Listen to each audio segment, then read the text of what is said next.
আমাদের আজকের গল্প প্রিয়নাথ মুখোপাধ্যায়ের লেখা ফুটবল মাঠে মৃত্যু। গল্পটি নেওয়া হয়েছে দারোগার দপ্তর থেকে।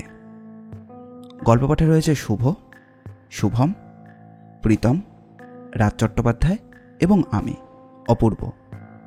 পোস্টার ডিজাইন করেছে কৃষ্ণেন্দু মণ্ডল। শব্দগ্রহণ ও ভাষা পরিবর্তনে রয়েছে ধূমকেতু। গল্পটি মন দিয়ে শুনুন। তবে হ্যাঁ, আমাদের চ্যানেলটিকে যদি সাবস্ক্রাইব না করে থাকেন তাহলে অবশ্যই করবেন। এরকম গোয়েন্দা গল্প আর অ্যাডভেঞ্চার গল্প আমরা প্রায়ই নিয়ে আসি। তাহলে আর বেশি দেরি না করে চলুন শুরু করা যাক। যে কাহিনী আজ বলতে চলেছি সেই কাহিনীর সঙ্গে কলকাতা শহরের অনেক কিছুই জড়িয়ে আছে। তাই নানা কারণে কিছু গোপন রাখার জন্য কিংবা বিশেষ বিশেষ কিছু নাম যাতে সামনে না আসে তার জন্য আমাকে বিভিন্ন স্থানের নাম এবং বিভিন্ন মানুষদের নাম পরিবর্তন করেই তবে এই কাহিনী লিখতে হচ্ছে। পাঠকগণ বুঝতে পারবেন কী কারণে আমাকে এই কাজটি করতে হয়েছে। কলকাতায় ফুটবল খেলার একটা লিগ শুরু হয়েছিল, সে কথা সকলেই জানেন। কিন্তু তার আগেও কলকাতার বিভিন্ন ছোট বড় মাঠে বিকৃতভাবে ফুটবল খেলা শুরু হয়। তারও পাশাপাশি বেশ কিছু ছোট বড় ক্লাব এবং ধনী ব্যবসায়ীদের নিজস্ব উদ্যোগে যেমন ফুটবল খেলা পরিচালনা করত, ঠিক তেমনই ছোটোখাটো কিছু লিগেরও আয়োজন করা হতো। মনে করা যাক 4টে দল কিংবা সাকুল্যে 8খানা। এই এলাকা ওই এলাকার বিভিন্ন দল তৈরি করে তারপর তাদের নিয়ে একটা লিগ খেলা হলো। যে কদিন খেলা চলল সে কদিন মাঠের আশেপাশে বেশ লোকজনের জমায়েত হলো এবং তাছাড়া তার মধ্যে ব্যবসায়ীদের কোনো ব্যবসার নতুন কথাও জানানো হয়ে গেল। মানে একদিকে মানুষের ভালো লাগার জন্য খেলাও হলো এবং নিজস্ব ব্যবসার ব্যাপারটাও বোঝানো হয়ে গেল। এইভাবেই কয়েকটা লিগ চলতো কলকাতায়। তখন সময়টা শীতকাল। শীতকালের দিকেই এই লিগগুলোর প্রচলন ছিল। তখন সবে কলকাতার একটা খুনের কেস শেষ করে আমি আমার অফিস ঘরে বসে রয়েছি। এমন সময় একজন লোক এসে পৌঁছলো সেখানে। চেনা বলেই মনে হলো। বুঝতে পারলাম লোকটাকে আগে কোথাও যেন দেখেছি। আমার অফিস ঘরের দরজার কাছে একজন দারোয়ান থাকে এখন। দারোয়ান আমায় লোকটার কথা জানাতে আমি একটু কৌতূহলী হয়েই তাকে ভেতরে আসতে দিলাম। ভেতরে ঢুকেই নমস্কার করে তিনি বললেন, নমস্কার, আপনার নিশ্চয়ই আমায় মনে আছে? না, মানে আপনাকে তো ঠিক। সাদা ধুতি আর পাঞ্জাবি, সামনের পকেটে একটা ট্রাক ঘড়ি কুঁচে রাখা। তাছাড়া ট্রাক ঘড়িটা একবার দেখে মনে হলো যে সেটাতে রয়েছে সোনার চেন। এটাই স্বাভাবিক দারোগা বাবু, আপনি আমায় চিনবেন কি করে? আপনি আমার দোকানের কাছে গেছিলেন, আপনাকে আমি সাহায্য করলাম, আপনি আমার দোকানে লুকিয়ে রইলেন। ও আচ্ছা আচ্ছা আচ্ছা, মনে পড়েছে। আসলে বুঝতেই পারছেন, বিভিন্ন কাজে সবসময় ব্যস্ত থাকতে হয়, নানা লোকের সঙ্গেই পরিচয় হয়। কিন্তু আপনি এই সময়ে? একটা খুব বড় সমস্যা হয়ে গেছে। এই আমাদের মাঠে, মানে আমাদের সামনের যে ক্লাব রয়েছে সেই ক্লাবে একটা ফুটবল লিগের আয়োজন করেছিলাম। প্রত্যেক বছরই করি। আজ খেলা ছিল দক্ষিণ পাড়ার সাথে এফসি ক্লাবের। কিন্তু খেলার মাঝামাঝি হতে না হতেই হঠাৎ গোলকিপার অসুস্থ হয়ে পড়ে দক্ষিণ পাড়ার, আর তারপর এই মাঠের মাঝখানে বুক চেপে বসে পড়ে। লোকজন গিয়ে তাকে তুলে আনতে আনতেই সব শেষ। কেন যে এসব হলো কিছুই বুঝে উঠতে পারছি না। আর বুঝতেই পারছি না এমন একটা ব্যাপার, হ্যাঁ, যেহেতু খেলার পরিচালনার সমস্ত কমিটি এবং ক্লাবের দায়িত্বে আমি আছি, আমার সঙ্গে আরো অনেকেই আছে বটে, হ্যাঁ, তবে বুঝতে পারছেন বেশিরভাগটাই আমি দেখি আর কি। কিন্তু আমার কেন জানি না মনে হচ্ছে এটা ওই জাস্ট হার্ট অ্যাটাক নয়। এমনটা মনে হওয়ার কারণ? হার্ট অ্যাটাক হলে তার লক্ষণ আলাদা হয়। ওর বাবা হার্ট অ্যাটাকে মারা গেছিল, কিন্তু ওকে আমি নিশ্চিত দেখেছি, হ্যাঁ, মাঠে পড়ে ছটফট করতে। তাছাড়া ফুটবল খেলে এমন একটা জোয়ান ছেলে, হঠাৎ করে হার্ট অ্যাটাক হবে কি করে তার? দেখুন, হার্ট অ্যাটাক যে হঠাৎ করে হতে পারে এমন অনেক দেখা গেছে। অনেক কম বয়সী ছেলে মেয়েদেরও হার্ট অ্যাটাক হয়েছে। কিন্তু আমার মনে হচ্ছে আপনি অন্য কিছু একটা ভাবছেন। কানাঘুষো আগে আগেই শুনেছিলাম, এফসি ক্লাব দক্ষিণ পাড়াকে হারানোর জন্য যা খুশি তাই করতে পারে। খেলাকে কেন্দ্র করে অনেক লোকেরা বাজিও ধরে থাকে। বাজির পরিমাণ মাঝে মাঝে বেড়ে গেলে তখন লোকেরা খেলোয়াড়দের বিভিন্নভাবে কিছু টাকা দেওয়ার চেষ্টা করতে থাকে। যদিও সবটাই আইনত বেআইনি, কিন্তু এইভাবে তো আর দেখা হয় না। এবার আমার আজ সকালেই কেমন জানি না সন্দেহ হয়েছিল। খেলা শুরু হওয়ার পরেই এফসি ক্লাব আর দক্ষিণ পাড়ার মধ্যে দক্ষিণ পাড়ার ছেলেরা কেমন যেন একটু গা এলিয়ে খেলছিল। দুদিন আগের ম্যাচে তারা বেশ ভালোভাবেই খেলেছে, কিন্তু গোলকিপার ভালো খেলছিল প্রথম হাফ পর্যন্ত। গোলকিপারের জন্য একটাও গোলও হয়নি।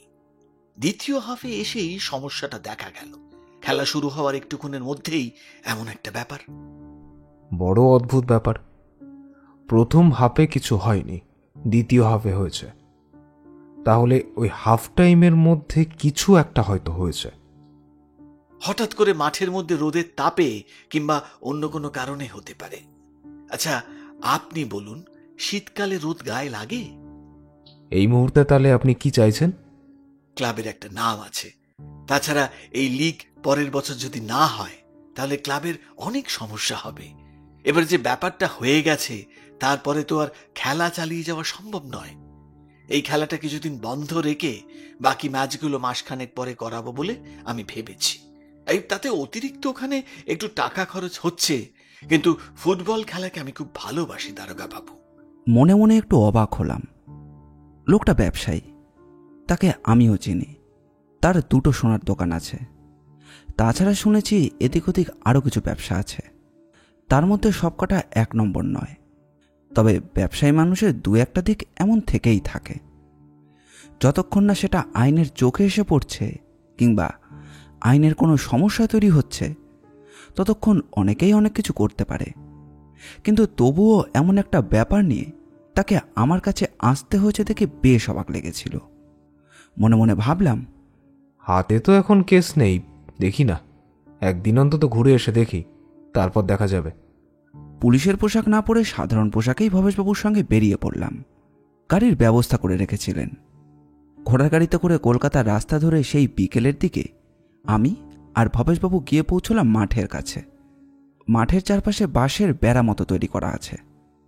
দুদিকে দুটো বাঁশ দিয়ে গোল একটি পোস্ট, একপাশে ছোট্ট একটা ক্লাব ঘর, আর তার আশেপাশে এদিক ওদিক ছড়িয়ে থাকা কয়েকজন। মাঠের মধ্যে এখানে ওখানে পড়ে থাকা কাগজপত্র, দড়ি, একপাশে জড়িয়ে থাকা জাল এবং একটি ফুটবল পর্যন্ত চোখে পড়ল। সাদা রঙের ফুটবলের গায়ে মাঝে মধ্যে ধুলো কাদা লেগে রয়েছে। আমি ক্লাবের দিকে এগিয়ে যেতেই ভিড়ের মধ্যে থেকে একজন এগিয়ে এসে বলল, আরে ভবেশ বাবু, আপনি কোথায় গেছিলেন? আমরা তো চিন্তায় পড়েছি একেবারে।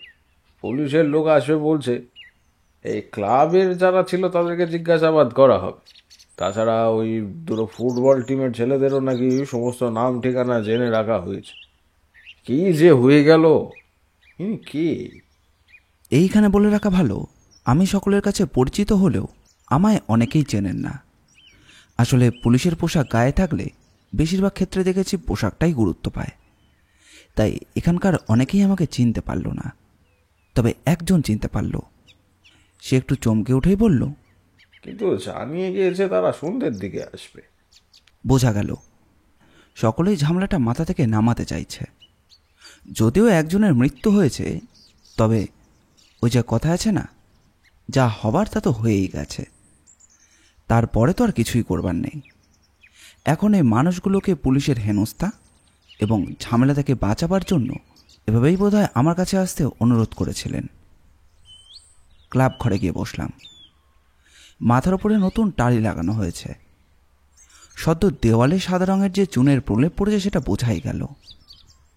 ঘরের মধ্যে দেওয়ালে টাঙিয়ে রাখা দু একটি ছবি, তাদের মধ্যে দুজনেই বিখ্যাত ফুটবল প্লেয়ার। তবে তাদের কথা এখানে আর বললাম না। একটা আলমারি আর একটা রেডিও। আমি ক্লাব ঘরের ভেতরে একটা চেয়ারে বসেই আমার চারপাশ ঘিরে কয়েকজন এসে বসলেন। ভবেশবাবুই প্রথম বললেন, গোলের সামনে তো পরীক্ষিতই ছিল। আরে পরীক্ষিত, আরে তুই কিছু বল না, বল না কি হয়েছিল। পরীক্ষিতের বয়স ছিল একটু কম, 25-26 মতো হবে। সে বলল, হ্যাঁ হ্যাঁ, মানে দারোগাবাবু, আমি তো গোলের পেছনে ছিলাম। হঠাৎ করে ওদের গোলকিপার, কি যেন নাম, দাঁড়ান, হ্যাঁ, অতনু, দক্ষিণ পাড়ার অতনু। হঠাৎ দেখলাম গোলের এক পাশের বাঁশ ধরে মাটির উপর বসে পড়েছে। আমি মনে করলাম যে এমনি হয়তো, এমনটা তো মাঝে মাঝে হয়, অনেকে গোলের বাঁশ ধরে দাঁড়িয়ে থাকে কিংবা বসে পড়ে। তবে তারপরেই দেখলাম সে আর উঠছে না, মাটির উপর হাঁটু মুড়ে বসে পড়েছে, বুকের কাছে হাত দিয়ে রয়েছে।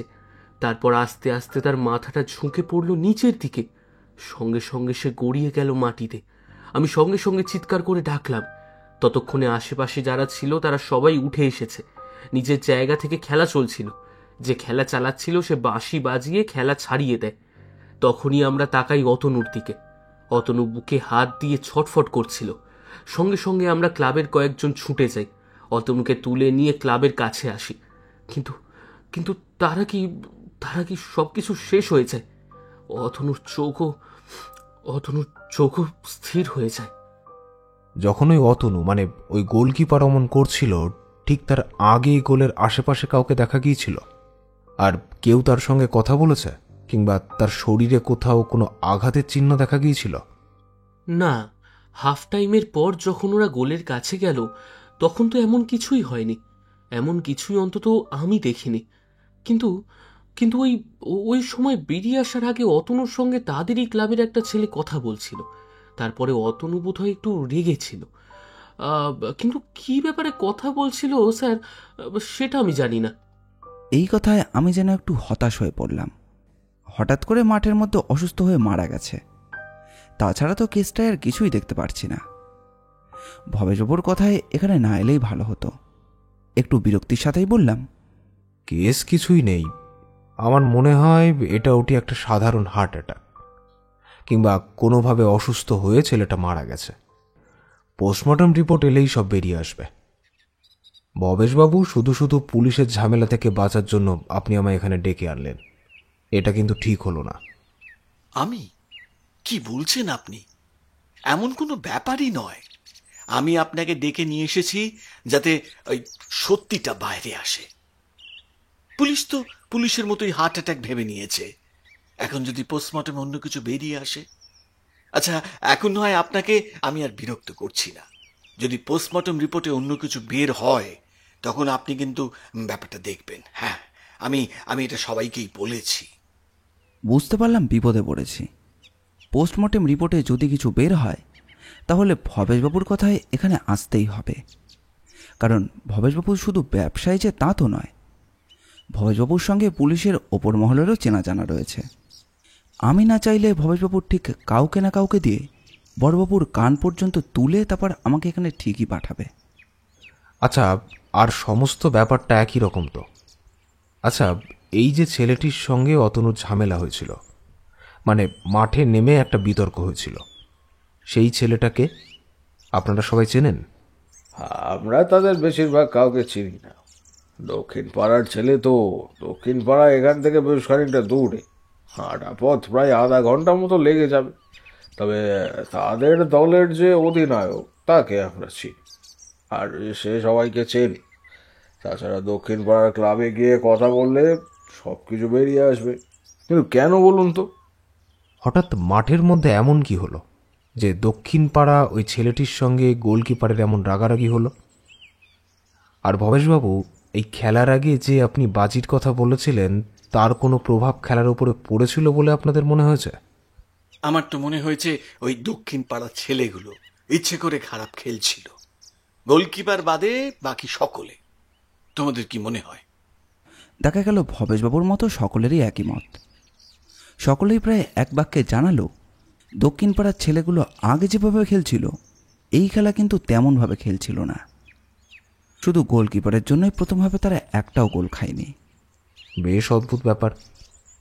তার মানে কেউ বাইরে থেকেই দক্ষিণ পাড়া টিমকে হারাবার জন্য কিছু করেছিল। তবে এই গোলকিপার বোধহয় সেই ফাঁদে পা দেয়নি, আর তাই গোলকিপারকে সরানোর জন্যই এমন ব্যবস্থা নেওয়া হয়েছিল।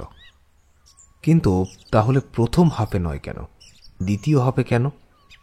হয়তো প্রথম হাফে তারা দেখতে চাইছিল অতনু কি করে, তাই প্রথম হাফে যখন সুবিধে পায়নি তখন ওই দ্বিতীয় হাফে কাজটা করেছে। কিন্তু এমন কাজ কে করে থাকতে পারে দারোগাবাবু?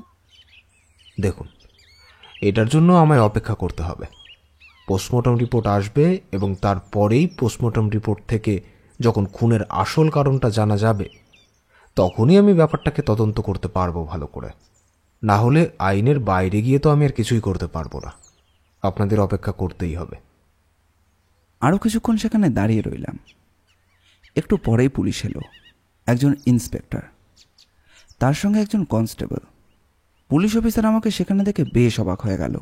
বলল, আরে দারোগা বাবু, আপনি এ সময় এখানে? ফোন হতে না হতেই এসে পড়েছেন দেখছি। বেশ ভালোই হলো। কিন্তু দারোগা বাবু, কেসটা তো আমার থানার আন্ডারে।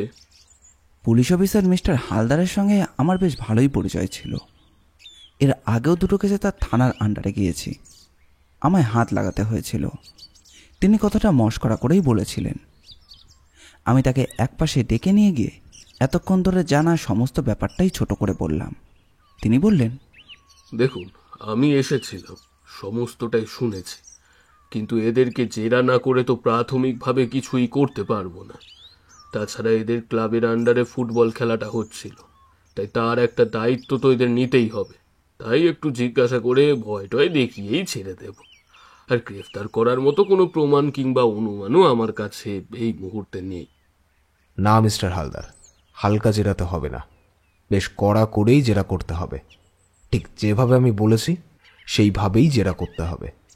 আর এই দুই ফুটবল দলের খেলোয়াড়দের ঠিকানা, তাদের ক্লাব, সমস্ত কিছু আপনি তথ্য জোগাড় করে রেখেছেন তো? দুই দলের কর্মকর্তাকে কাল সকালে একবার থানায় আসতে বলেছি। তাদের সবার নাম, ঠিকানা, সমস্ত কিছুই আমার কাছে রয়েছে।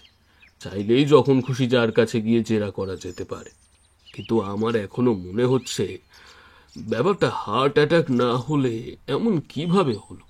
তাছাড়া হতে পারে ছেলেটার নিঃশ্বাসের কোনো গন্ডগোল হয়েছে, তার হার্টের একটা সমস্যা ছিল। তাছাড়া যতদূর মনে হয় হার্টের সমস্যার জন্য সে কোনো ওষুধ ব্যবহার করত। তার বাড়ির লোকের কাছ থেকে তো আমরা এইটাই জানতে পেরেছি। আমি চমকে উঠলাম। তার হার্টের সমস্যা ছিল এবং নিঃশ্বাসেরও সমস্যা ছিল, আর তারপরও সে ফুটবল খেলতো।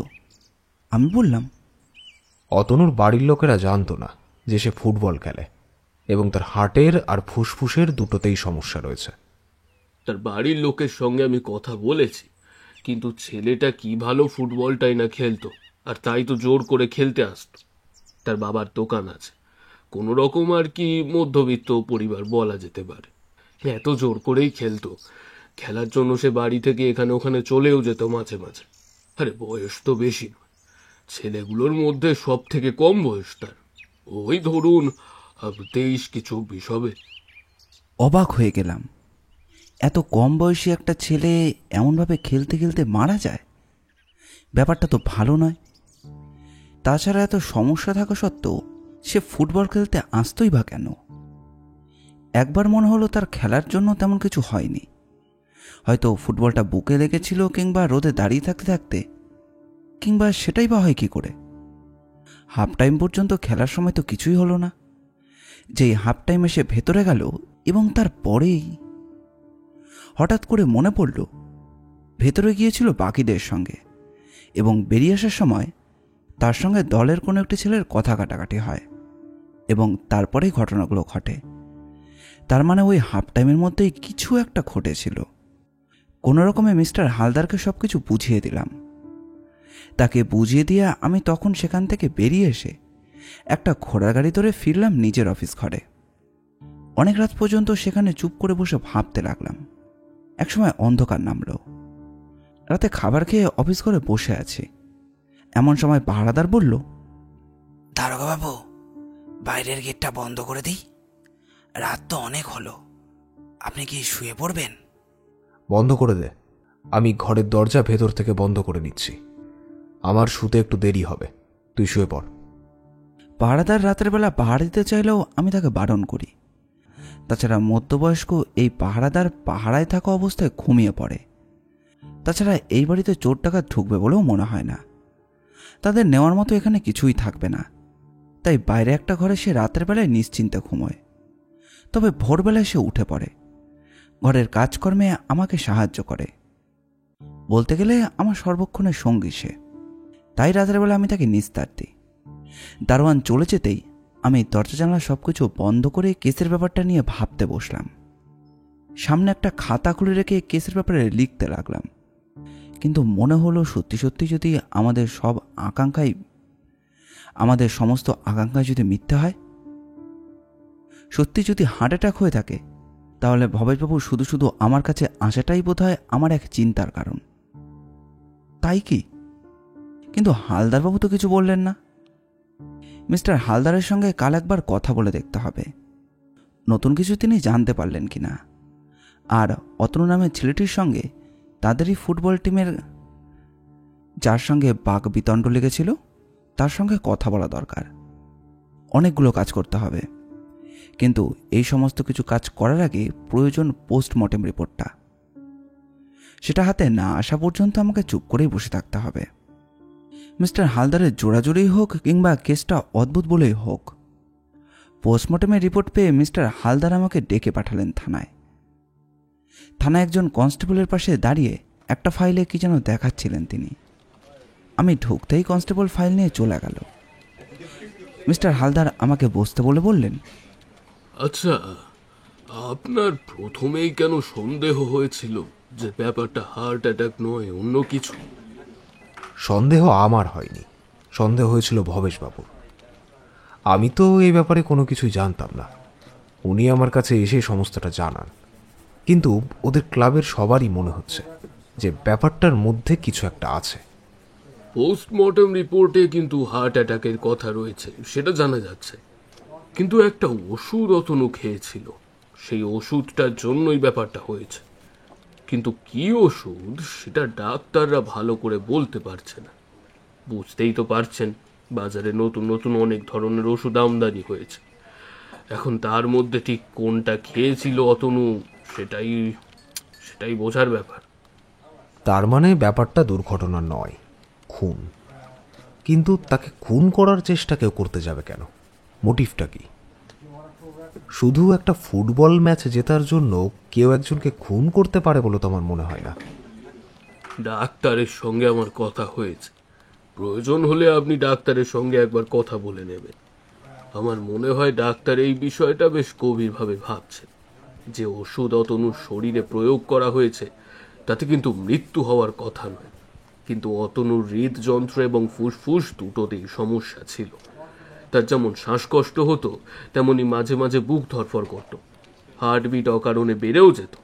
চিন্তা করলে কিংবা কোনো কিছু নিয়ে ভীষণভাবে ভাবলে তার এই ব্যাপারটা হতো। অন্তত পুলিশ পোস্টমর্টম রিপোর্টে ডাক্তার তো আমায় এটাই জানিয়েছে। তাই আমার মনে হয় কেউ অতনুকে মারতে চায়নি, অতনুকে কেউ অসুস্থ করতে কিংবা ভয় দেখাতে চেয়েছিল সামান্য। কিন্তু অতনুর শরীর তার সঙ্গে। তার মানে কাজটা ওই হাফ টাইমের সময়তেই হয়েছে, তার আগে পর্যন্ত তো কোনো সমস্যা দেখা যায়নি। এবার আমাদের তাহলে ওই দক্ষিণ পাড়া দলের কর্মকর্তাদের সঙ্গে কথা বলতে হবে। আপনি ভালো সময়ই এসেছেন। এখনই দক্ষিণ পাড়ার কর্মকর্তা এবং এফসি ক্লাবের কর্মকর্তা দুজনেই আসছে। একটু বসুন, ওরা চলে আসবে এক্ষুনি। মিনিট 10 অপেক্ষা করতে হলো আমায়। তারপর এই দুজন এলেন। তাদের মধ্যে একজন একটু রোগা, লম্বা চেহারা, মাথার চুল একটু লম্বার দিকে, গায়ের রঙটা একটু চাপা, আর অন্যজনের চেহারা একটু মোটা, তবে তার গায়ের রং ফর্সা। দুজন দুজনের সম্পূর্ণ বিপরীত যেন। কথা বলতে বলতে তারা ভেতরে এসে ঢুকলেন। তারপর মিস্টার হালদারের সামনের চেয়ারে এসে বসলেন। আমি মিস্টার হালদারের চেয়ার থেকে একটু দূরে একটা লম্বা বেঞ্চের উপর বসে রয়েছি। কথাগুলো মিস্টার হালদারই তাদের সঙ্গে বলবেন এবং আমি সমস্তটা শুনব। আমি সাধারণ পোশাকে এসেছিলাম, তাই পুলিশ বলে কেউ চট করে চিনতে পারবে না। দক্ষিণ পাড়ার ক্লাবের কর্মকর্তার নাম বিপুল রায়, আর এফসি ক্লাবের কর্মকর্তার নাম শশধর সামন্ত। শশধরবাবু বললেন, দেখুন, যা হয়েছে তাতে আমরা খুবই দুঃখিত, কিন্তু বিশ্বাস করুন আপনি, আমার ছেলেরা এমন কোনো কাজই করেনি। আমার ক্লাবের ছেলেরা যথেষ্ট ভালো। তাহলে তাহলে তোমার কি মনে হয় আমার ক্লাবের ছেলেরা কিছু করেছে? আমার ক্লাবের ছেলেরা কিছু করতে যাবে কেন নিজের দলের ছেলেকে? আমার তো মনে হয় এই খেলার ফাঁকে তোমার দলের ছেলেরা ওই অতনুর বুকে কোনো সময় মেরেছিল। সবাই জানতো তার একটু সমস্যা ছিল, তাই এই অতনু ভিড়ের মধ্যে কখনো যেত না।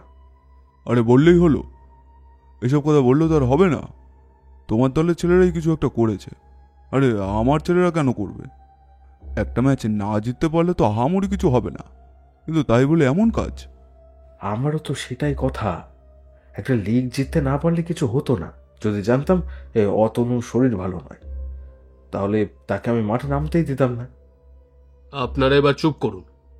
আচ্ছা শশীধর বাবু, আপনি আপনি হলেন এফসি ক্লাবের কর্মকর্তা।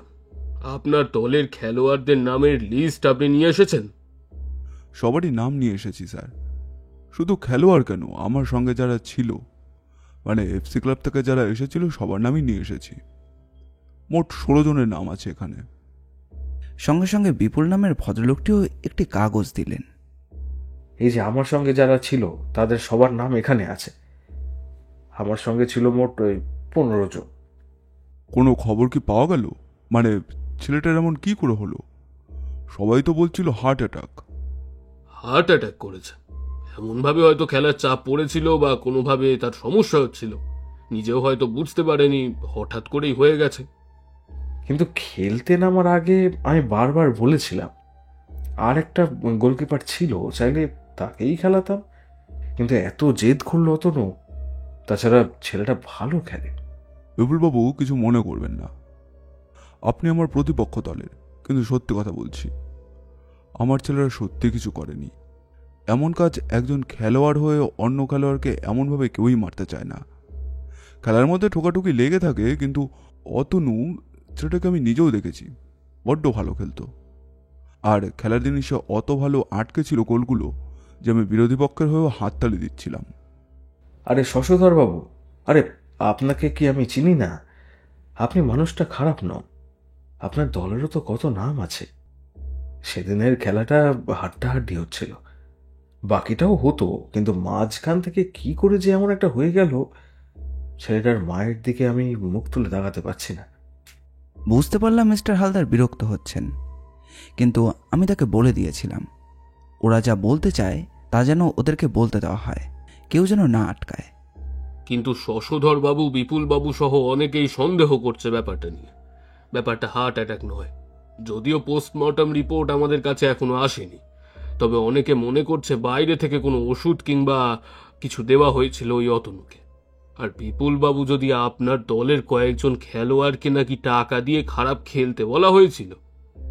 এই কথায় বিপুলবাবু একটু থতমত খেলেন, তারপর তাকিয়ে বললেন, আমি মিথ্যে বলবো না স্যার, অন্য সময় হলে হয়তো এই কথা বলতাম না, কিন্তু সেদিন নিজের দলের ছেলেদের খেলা দেখে আমারও তেমনটাই মনে হয়েছিল।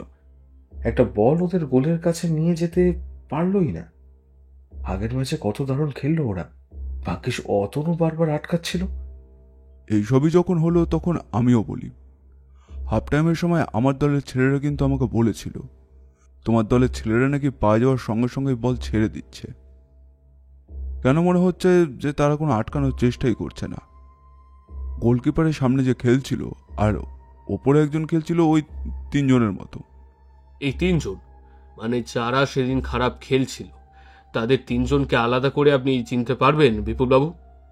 বিপুলবাবুর জমা দেওয়া কাগজের লিস্ট থেকে বিপুলবাবু আর শঙ্করবাবু দুজন মিলে মোট 4টে নাম্বার করল। আরও জানা গেল এই 4 জনের মধ্যে একজনের সাথেই হাফ টাইমের সময় অতনু নাকি বেশ খানিকক্ষণ ধরেই কথা বলেছিল। আরও কিছুক্ষণ বিপুলবাবু এবং শশধরবাবুর মধ্যে কথাবার্তা চলল। মিস্টার হালদারও মাঝে মধ্যে টুকিটাকি প্রশ্ন করলেন, কিন্তু নতুন করে কিছুই জানা গেল না যেটা আমাদের সাহায্য করতে পারে। একটু পরে দুজনেই বিদায় নিলেন। ওরা চলে যেতে আমি সামনের চেয়ারে বসে বললাম, মিস্টার হালদার, বাইরে বাইরে সবাই বন্ধু হলেও মাঠে কিন্তু সবাই প্রতিপক্ষ। খেলার এটাই কিন্তু আসল মজা। মাঠে নামার পরেই সবাই কেমন যেন বদলে যায়। তেমনি 2 দলের কর্মকর্তাদের মধ্যে যে একটা গোপন ভাব দেখা গেল, এটা কিন্তু খারাপ নয়। কিন্তু সমস্যা হলো এই 4 জন। এই চারজন যদি খারাপ খেলে তাহলে ওদের টাকা দিয়েছিল কে আর কেন? এই চারজনকে ডেকে পাঠালে তারপরে তাদের সঙ্গে কথা বলেই তো সব কিছু বেরিয়ে আসবে। না মিস্টার হালদার, এদের ডেকে পাঠানো যাবে না। ডেকে পাঠালে ওরা সাবধান হয়ে যাবে। তাছাড়া আমার কেমন যেন মনে হচ্ছে এই সব কিছুর পেছনে একজনই আছে। এদের ডেকে পাঠালে সেও সাবধান হয়ে যাবে। তাই আপনাকে তো বললাম ওদেরকে জানাতে। পোস্টমর্টম রিপোর্ট তো এখনো আসেনি, যাতে ওদের দলের মধ্যেই যদি কেউ এইসবের সঙ্গে জড়িত থাকে তাহলে সে জানতে পারবে। আমরা এখনো ব্যাপারটাকে হার্ট অ্যাটাক বলেই ভাবছি। কিন্তু অপরাধীকে এতটা ছাড় দেওয়া কি দারোগাবাবু ঠিক হচ্ছে? অপরাধী প্রমাণ করতে চেয়েছিল এটা একটা হার্ট অ্যাটাক, এবং মাঠে আর অনেক আগে পর্যন্তই সকলে এটা হার্ট অ্যাটাকই ভেবেছে। তাই অপরাধী জানবে যে সবাই হার্ট অ্যাটাক ভেবে কাউকে সন্দেহ করবে না। তাই এমন হতেই পারে যে খেলার সময় বল লেগে কিংবা অন্য কোনোভাবে সমস্যাটা বেড়ে গেছে, আর তাতেই এমনটা হয়েছে। আর তাই অপরাধী বেশ নিশ্চিন্তেই থাকবে, আর এই সুযোগটাই আমাদেরকে কাজে লাগাতে হবে। অপরাধী নিশ্চিন্তে থাকলে সে নিজেকে লুকিয়ে রাখার চেষ্টা করবে না। আশা করি আমি কি করতে চাইছি আপনি বুঝতে পারছেন। মিস্টার হালদার বোধহয় এবার আমার কথা বুঝতে পারলেন। তবুও টেবিলের উপর একটা হাত রেখে একটা দীর্ঘশ্বাস ফেলে বললেন, আপনি যে কি ভাবেন ছাই কিছুই বুঝতে পারি না। চারজনকে তুলে এনে রাম ধোলাই দিলেই সব কথা সুরসুর করে বেরিয়ে আসতো। তারপর ওদের মাথার উপর একজন আছে না দুজন আছে, সব কিছুই তো বলে দিত। কিন্তু আপনাকে তো আমি চিনি, আপনি যখন ভেবেছেন কিছু একটা ভেবেই বলছেন, তাই আপনার কথাই হবে। এরপর একটা দিন কেটে গেল। এর মধ্যে আমি কয়েকটা পরিকল্পনা করে ফেললাম। এই চারজনের নাম, ঠিকানা, সমস্ত কিছুই আমি মিস্টার হালদারের কাছ থেকে বার করেছি। তাছাড়া মনে মনেও ভাবলাম একবারে বিপুল রায় মানে দক্ষিণপাড়া ক্লাবের কর্মকর্তার বাড়িতেও যেতে হবে। এখানে বলে রাখা ভালো, একবার বড়বাবুর কাছ থেকে ডাক এসেছিল। বড়বাবু সামান্য খোঁজ খবর নিয়েছিল, তবে বুঝতে পেরেছিলাম এই মুহূর্তে হাতে তেমন কোনো কেস নেই। তাই এই কেসটাকে নিজের হাতেই তুলে নিলাম। সাধারণ পোশাকে বিপুল রায়ের বাড়িতে গিয়ে যেদিন পৌঁছলাম, সেদিন বিপুলবাবু আমাকে দেখে অবাক হলেন। উনি আমাকে চিনতেন। সেদিন থানায় দু একবার আমার দিকে তাকিয়েছিলেন বটে, তবে বোধহয় আমাকে সাধারণ পোশাকে দেখে কিছু সন্দেহ করেননি। আজ আমাকে ঘরে ঢুকতে দেখে বললেন, আপনি প্রিয়নাথ মুখোপাধ্যায় না? আপনাকে তো থানায় দেখেছিলাম, কিন্তু আসলে এমন একটা ব্যাপার যে ঘেঁটে দিয়ে গেল কি বলি, তাই আপনাকে সে সময় আর কিছু বলা হয়ে ওঠেনি। ভাবছিলাম আপনার সঙ্গে কথা বলবো। আমি আপনাদের সমস্ত কথাই শুনেছি, কিন্তু আমার মনে হচ্ছে এই চারজনের মধ্যে কেউ না কেউ অতনুর মৃত্যুর ব্যাপারে জানে। আপনি মিস্টার হালদারের কাছে যা শুনেছেন তার সব কিছু সত্যি নয়। পোস্টমর্টম রিপোর্ট আমরা পেয়ে গেছি। আমি আসলে দেখতে চাইছিলাম আপনাদের দুজনের মধ্যে কেউ মিথ্যে বলছে নাকি, কিন্তু মনে হলো আপনি মিথ্যে বলছেন না। শশধর বাবুর কথা আমি জানি না, তাই আপনাকেই বলি, পোস্টমর্টম রিপোর্ট এসেছে। মৃত্যুটা হয়েছে একটা ওষুধের জন্য। ওষুধটা কি সেটা ডাক্তার এখনো বার করতে পারেনি। তবে আমার কথায় বিপুল রায়ের চোখে মুখে যেন একটা ভয় দেখা দিল। উনি এতক্ষণ হাসি মুখেই আমার সঙ্গে কথা বলছিলেন। তার ঘরে এসে বসেছি। উনি বাড়িতে একাই থাকেন। তার ঘরের চারিদিকে ফুটবল খেলোয়াড়দের ছবি ছড়িয়ে ছিটিয়ে রাখা হয়েছে। তিনি অবাক হয়ে বললেন, তার মানে কেউ জেনে শুনে কাজটা করেছে? আমি তো ভেবেছিলাম বোধহয় ওই এফসি দলের কারোর সাথে হাতাহাতি হয়ে গিয়েছে, তাতে বুকে হয়তো ধাক্কা লেগেছে। হাফ টাইমের সময় আমিও গিয়ে অতনুকে বারবার জিজ্ঞাসা করলাম সব ঠিক আছে কিনা। অতনু বলল সব ঠিক আছে, কিন্তু কেউ অতনুকে মারতে চাইবে কেন? দেখুন, এটাই আমরা এখনো পর্যন্ত বুঝে উঠতে পারিনি। একটা সন্দেহ আমাদের কাছে আছে, কিন্তু সেটার জন্য কেউ কাউকে খুন করতে পারে না। আপনি নিজেও বুঝতে পারছেন, ওই দিন খেলায় আপনার দলের কয়েকজন খেলোয়াড় টাকার জন্য বিক্রি হয়ে গেছিল। তারা খারাপ খেলেছিল। অতনুর জন্যই আপনাদের প্রতিপক্ষ আপনাদেরকে একটাও গোল দিতে পারেনি। এই কথা শুধু আপনি কেন, ক্লাব কর্তৃপক্ষ এমনকি দর্শকরাও স্বীকার করেছে। এবার কথা হলো, যদি কেউ অতনুকে কিনতে চায় এবং অতনু তার টাকা নিতে অস্বীকার করে, তাহলে সে তাকে ভয় দেখাতে পারে, কিন্তু সামান্য একটা ব্যাপারের জন্য তাকে খুন করতে যাবে কেন? দারোগাবাবু, বাইরে থেকে খেলাটাকে যতটা সহজ বলে মনে হয়, ভেতরে কিন্তু ততটা নয়। এই খেলার মধ্যে অনেক কিছু আছে। একদিন এই ফুটবল খেলা অনেক দূর পর্যন্ত যাবে, দেখবে। আমাদের এই কলকাতা এই ফুটবল খেলায় একদিন অনেক নাম করবে। অনেক খেলোয়াড় আছে আমাদের যারা অনেক ভালো খেলে, তার মধ্যে অতনু একজন। এই কলকাতা চত্বরে অতনুর মতো একজন ভালো গোলকিপার খুঁজে পাওয়া কিন্তু সহজ ব্যাপার না। শুধু ওর বাঁ দিকটা একটু উইক, তবে সেটা কিভাবে মেক আপ করতে হয় ও জানে। কিন্তু আমার এখনো বিশ্বাস হচ্ছে না দারোগাবু, কেউ অতনুকে খুনটা করবে কেন? মোটিভটা কি? দেখুন, ব্যাপারটা ইচ্ছাকৃত হোক কিংবা অনিচ্ছাকৃত, খুনটা খুনই। তাই খুনিকে আমাদের খুঁজে বার করতেই হবে। তবে আমার মনে হয় খুনের পেছনে অন্য কারোর হাত রয়েছে। আর ওই হাফ টাইমের মধ্যেই যখন আপনি অতনুকে দেখেছিলেন ক্লাব ঘরে বিশ্রাম নিতে, ঠিক ওই সময় থেকে মাঠে নামবার আগেই ব্যাপারটা ঘটেছে। কিন্তু ক্লাব ঘরে যখন অতনু ছিল তখন প্রায় সর্বক্ষণ আমি তার সঙ্গে ছিলাম। ক্লাব ঘরে গিয়ে সে জল খাচ্ছিল, তাছাড়া শরবতও ছিল সেখানে। কিন্তু শরবত তো সবাই খেয়েছে, শরবতের মধ্যে এমন কিছু ছিল না যেটা সবাই খায়নি। তাহলে কি ওষুধটা অন্য কেউ তাকে দিয়েছিল? কিন্তু অন্য কারোর দেওয়া ওষুধ সে খাবেই বা কেন? তখনই খাবে যখন ওষুধটা তাকে বিশ্বাস করা যায় এমন কেউ তাকে দিয়েছিল, যাকে অতনু বিশ্বাস করত। এমনটা তো হতেই পারে যে কেউ ওষুধটা তাকে ভালোর জন্যই দিয়েছিল, দেখা গেল সেই ওষুধটাই খারাপ করলো মাঝে। মানে ব্যাপারটা তো আশা করি আপনাকে বোঝাতে পারছি। আরে বিপুলবাবু, কি হলো? আপনি অসুস্থ বোধ করছেন? বিপুলবাবু হঠাৎ করেই অসুস্থ বোধ করলেন। দেখলাম এক অদ্ভুত পরিস্থিতি, বাড়িতে কেউ নেই। তাড়াতাড়ি আমি বাইরে বেরিয়ে এলাম। রাস্তা থেকে একজন লোককে ডেকে বসিয়ে রেখে আমি তাড়াতাড়ি বিপুলবাবুর বাড়ির পাশের লোকটিকে খবর দিলাম।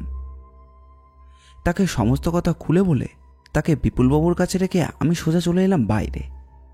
কিছু একটা ব্যবস্থা করতে হবে। তারপর মনে হলো না, আগে দেখি বিপুলবাবুর সমস্যাটা কি হয়েছে। ফিরে এসে দেখি বিপুলবাবু ওখানে একটু ধাতস্থ হয়েছেন। আমাকে দেখে সামান্য হেসে বললেন, কথাগুলো শোনার পর থেকে শরীরটা কেমন খারাপ লাগছিল। কিছু মনে করবেন না, আসলে আমার প্রেশারটা মাঝে মাঝে আমার দলের ছেলেদের আমি নিজের ছেলের মতোই মনে করি।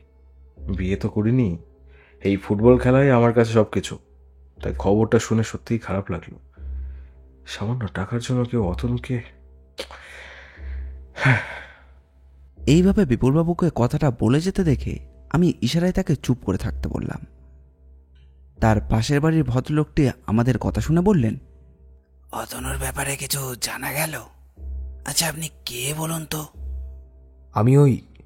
দাঁড়ান দাঁড়ান দাঁড়ান দাঁড়ান, আপনাকে ঠিক চেনা চেনা লাগছে। কোথায় দেখেছি যেন, মনে পড়ছে না। আমি প্রিয়নাথ মুখোপাধ্যায়, লালবাজারের গোয়েন্দা বিভাগের দারোগা। আমি এই অতনুর মৃত্যুর ব্যাপারটাই তদন্ত করছি। আচ্ছা, আপনি অতনুর ব্যাপারে জানতেন? হ্যাঁ, জানতাম। ছেলেটা বিপুলবাবুর বাড়িতে আসতো মাঝে মাঝে, আর বিপুলবাবুর ছেলেটার সঙ্গেও বেশ ভালো সম্পর্ক ছিল। ছেলেটার মা বাবা আছে, বাবার একটা দোকান আছে যত সম্ভব। ছোট থেকেই ছেলেটা অমন, একটু রোগের মধ্যেই, শরীরটা বিশেষ ভালো থাকে না। কিন্তু ফুটবল খেলতে পারে অসাধারণ। এমন একটা ছেলে এইভাবে যে অকালে হারিয়ে যাবে, কিন্তু কিছু জানা গেল না এখনো। পোস্টমর্টম রিপোর্ট তো বলছে হার্ট অ্যাটাক হয়েছে, তাছাড়া তো আর কিছু এখনো। সেই তো, আরে কতবার বলেছি ওষুধপত্রগুলো একটু সময় মতো খেতে। ঠিকঠাকভাবে ওষুধপত্র না খেলে হার্টের তো সমস্যা হতেই পারে। তার উপর ফুসফুসেরও গন্ডগোল রয়েছে, শ্বাসকষ্ট হয়। এমনকি ছেলেটা জেদও ছিল খুব, জোর করে ফুটবল খেলবে। ওষুধ মতো সময় মতো না খেলে যে বিপদ, সেটা কিন্তু ভালোভাবেই জানতো। আমার তো মনে হয় ওষুধেই কোনো গন্ডগোল হয়েছে। কেন? আপনার এমন মনে হয় কেন? আরে আর বলবেন না, এই অতনু ওই উত্তর দিকের একটা ডাক্তারখানা আছে, সেখান থেকেই তো ওষুধ আনতে যায়। আমি একবার গিয়েছিলাম, তখন দেখি অতনু সেখানে দাঁড়িয়ে রয়েছে। কথায় কথায় ডাক্তার বলল তাকে দুরকম ওষুধ দেওয়া হচ্ছে নাকি।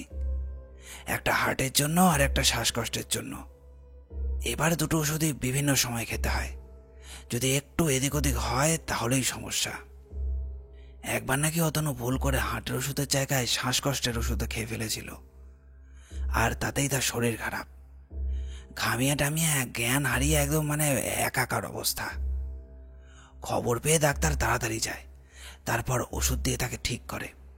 বিশ্বাস করবেন না, নাকি হঠাৎ করেই তার নিঃশ্বাস বন্ধ হয়ে আসছিল, তারপর কোনো রকমে সে বেঁচে গেছে। এই কথায় আমি তাকালাম বিপুলবাবুর দিকে। বিপুলবাবু বললেন, এ কথা মিথ্যে নয়, এমন একটা ব্যাপার তো আগে হয়েছিল, আমি শুনেছিলাম। বিপুলবাবু কি একটা বলতে গিয়ে যেন চুপ করে গেলেন। আমি বাইরে বেরিয়ে এলাম। বিপুলবাবু ততক্ষণে একটু ধাতস্থ হয়ে গেছেন। রাস্তা থেকে ডেকে আনা সেই লোকটা এই এলাকারই। সেই লোকটি এবং প্রতিবেশী বেরিয়ে গেলেন। বিপুলবাবু আমায় বললেন, দেখুন দারোগাবাবু, এই 4 জনের সঙ্গে কথা বলাটা দরকার। তারা কিছু জানে কিনা বা তাদের মধ্যে কেউ কিছু করেছে কিনা সেটাও তো জানতে হবে, তাই না? আপনি চাইলে আমিও তাদের সঙ্গে আলাদা করে কথা বলে দেখছি, আপনি চাইলে থাকতে পারেন সেখানে। বেশ, তাহলে আপনি একটা কাজ করুন, আজ সন্ধেবেলা ওদের 4 জনকে আপনার বাড়িতে ডেকে পাঠান। আপনার বাড়িতে ওই ঘরে আপনি ওদেরকে বসাবেন। পাশের ঘরের দরজাটা বাইরে থেকে বন্ধ রাখবেন। আমি ওই ঘরেই থাকব। এখানে বসে যা যা কথা বলবেন আমি ওইখান থেকে সমস্ত কিছু শুনব, এমনভাবেই কথা বলবেন। আর কি ব্যাপারে কথা বলতে হবে তা নিশ্চয়ই আপনাকে বলে দিতে হবে না। অতনুর মৃত্যুর জন্য যেই দায়ী থাকুক না কেন, আপনাকে কিন্তু তাকে শাস্তি দিতেই হবে। আমি চাই না এই অতনুর খুন করে কেউ ভালোভাবে থাকুক। সেদিন আমি গেলাম অতনুদের বাড়িতে। তাই বিপুলবাবুর সঙ্গে কথা হলো পরদিন 6টা নাগাদ আমি আবার তার বাড়িতে আসব। সেই মতো তিনি যেন ব্যবস্থা করে রাখেন। একবার ভেবেছিলাম এফএসসি ক্লাবের কর্মকর্তা শশধর সামন্তের বাড়িতেও যাব। তারপরে মনে হলো প্রতিপক্ষ দলের কর্মকর্তা হলেও তিনি সমস্ত কথাই থানায় বলে দিয়েছেন, এবং তারও সন্দেহ হয়েছে যে বিপরীত দলের ছেলেরাই ঠিকমতো খেলছে না, সেটাও তিনি বলেছেন। তারপর তার দিক থেকে আর কিছু হতে পারে বলে আমার মনে হয় না। তাছাড়া হাফ টাইমে তো অতনু নিশ্চয়ই ওষুধটা দলের উল্টো দিকের কারোর কাছ থেকে তো আর খাবে না। এ ব্যাপারে তো নিশ্চিন্ত থাকা যায়। যা হয়েছে সেটা এই দলের ভেতরেই হয়েছে। দলের ভেতরেই এমন কেউ রয়েছে যে জেনে শুনে কিংবা না জেনে কোনোভাবে কোনো ওষুধ তার শরীরে প্রবেশ করিয়ে দিয়েছে। কিন্তু একটা কথা বুঝতে পারলাম না, যে ওষুধ সবসময় অতনু খেয়ে আসছে সেটা তার শ্বাসকষ্টের কারণ হতে পারে বা হৃদযন্ত্রের কারণ হতে পারে, সেই ওষুধের পাওয়ার কথা তো ডাক্তার বলে থাকবে না। কারণ ডাক্তার অবশ্যই বুঝতে পেরেছিল যে ও এই দুটোই ওষুধ খেয়েছে। সেদিন প্রথমে গিয়ে পৌঁছলাম অতনু রায়ের বাড়িতে। অতনুর বাবা বললেন, বড়বাবু, আমার ছেলেটা সব সময় বলতো সে সে চায় যেন খেলতে খেলতেই তার মৃত্যু হয়। সে সে বড় হতে চাইতো অনেক, এই কলকাতা ছাড়িয়ে আরো অনেক দূর গিয়ে সে খেলতে চাইতো। আমার ছেলে আমায় বলতো এই ফুটবল খেলা একদিন অনেক জায়গায় ছড়িয়ে পড়বে দারোগা বাবু। কিন্তু কিন্তু আমার ছেলেটা সেটা দেখতে পারলো না গো, সেটা দেখতে পারলো না। আমাদেরকে একা করে দিয়ে চলে গেল।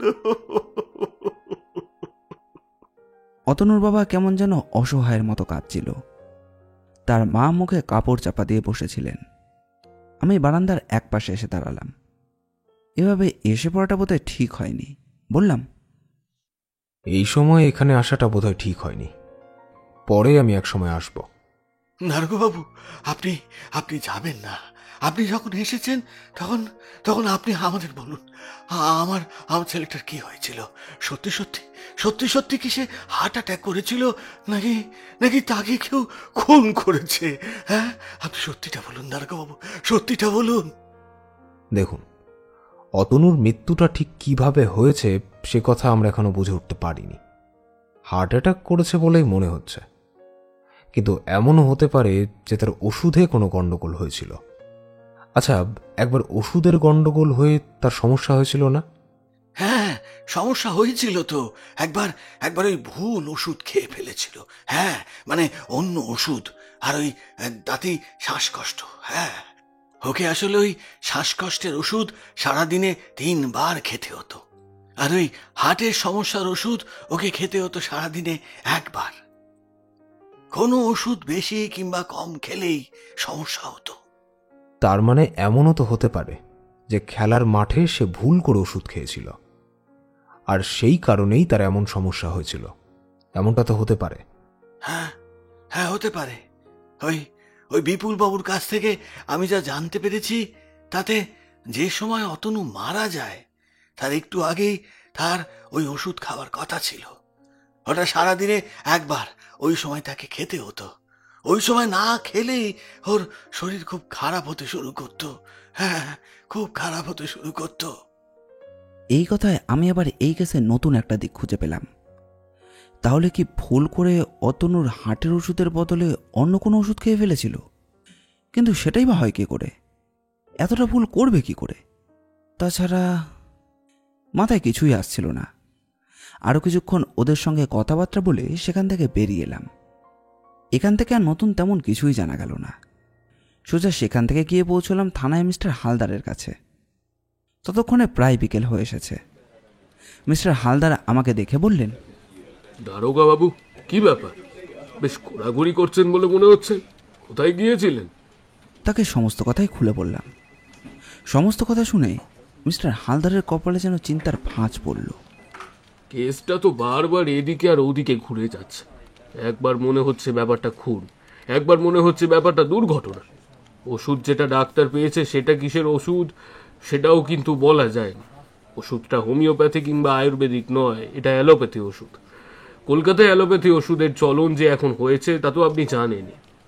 বিপুলবাবুর কথা এবং তার প্রতিবেশীর কথায় যে ডাক্তার অতনুকে দেখত সে অ্যালোপ্যাথি ওষুধ দেয়, কিন্তু সমস্যা হলো তাতে কি অতনু ওষুধ খেতে ভুল করলো, নাকি কেউ তাকে তার ওষুধটা বদলে কোনো অন্য ওষুধ খাইয়ে দিল? ওষুধ একই রকম দেখতে হলে তখন তো সমস্যা হতেই পারে। তাহলে তো ব্যাপারটা এরকম দাঁড়াচ্ছে দারোগা বাবু, এই যে বিপুল বাবু আর তার প্রতিবেশীর কথায় আপনি বিশ্বাস করলেন যে ওই ডাক্তারের ওষুধের জন্য এমনটা হতে পারে। বেশ, এমনকি অতনুর বাবা এবং মায়ের কথাতেও।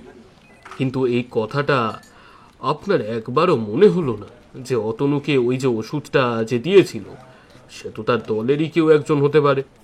সে হয়তো নিজে ওষুধটা বদলে দিয়েছে।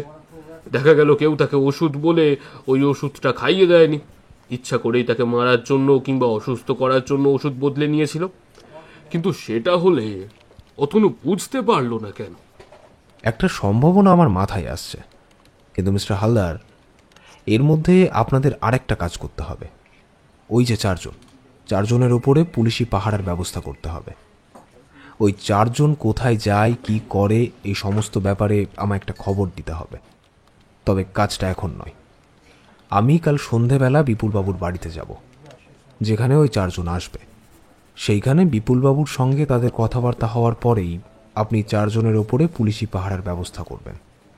ওরা কাদের সঙ্গে দেখা করে সেই সমস্ত কিছুই জানতে হবে, তবে আমি এসে বলার পরে, তার আগে নয়। আপনি একটা কাজ করুন, ওই বিপুল বাবুর সঙ্গে কথা বলে নিন। তারপর কাল ফিরে এসে যাওয়ার আগে থানায় একবার আমার সঙ্গে দেখা করে যাবে। তারপর দেখব। প্রায় 1 সপ্তাহ হতে চললো, এখনো কিচ্ছু বেরিয়ে এলো না। সত্যিই দারোগা বাবু, অদ্ভুত সব কেস আপনি ঠিক জোগাড় করে ফেলেন মাইরি। হ্যাঁ, বলতে ইচ্ছে হলো যে কেসটা আমি জোগাড় করিনি, কেসটাই হয়তো আমাকে টেনে নিয়ে গেছে তার কাছে। কিন্তু সে কথা আর বললাম না। সকলের কাছে অতনু রায়ের সুখ্যাতি শুনে এবং সে যে একজন ভালো গোলকিপার এই কথাটা শুনে মনটা যেন বেশ দমে গিয়েছিল। তার উজ্জ্বল ভবিষ্যৎ ছিল। অন্তত ফুটবল খেলাটা যেভাবে কলকাতা এবং তার আশেপাশে ছড়িয়ে পড়েছে তাতে বেশ ভালো করেই বুঝতে পারছিলাম যে অতনুর হারিয়ে যাওয়াটা দক্ষিণ পাড়ার জন্য কতটা খারাপ খবর, আর তার থেকেও বেশি খারাপ খবর তার নিজের পক্ষে। কিন্তু কিছুই করার নেই, পরদিন পর্যন্ত আমাকে অপেক্ষা করতেই হবে। বিপুলবাবুর বাড়িতে গিয়ে যদি কিছু জানতে পারি তাহলে সেখান থেকে কিছু একটা সমাধান করা যাবে, আর যদি কিছু না জানতে পারি তাহলে সে রাতে চোখের পাতা এক করতে পারছিলাম না। বারবার মনে হচ্ছিল ওই 4 জনের মধ্যেই কেউ হয়তো শত্রুতা করে এই কাজটা করেছে। কিন্তু অতনু শত্রু ছিল বলে কিন্তু জানা যায়নি। তবে ভালো খেলতো বলে তার কি কোনো শত্রু হয়ে গিয়েছিল? এমন কোনো শত্রু তো সহজে নিজেকে শত্রু বলে প্রকাশ করবে না। এই যে 3 মাস আগে একটা কেসের সমাধান করেছিলাম, নায়িকার সঙ্গে থাকা তারই এক বন্ধু তার সাথেই জড়িত ছিল। অর্থাৎ মানুষের সবথেকে বড় শত্রু তার কাছের মানুষ ছাড়া কেউই হতে পারে না।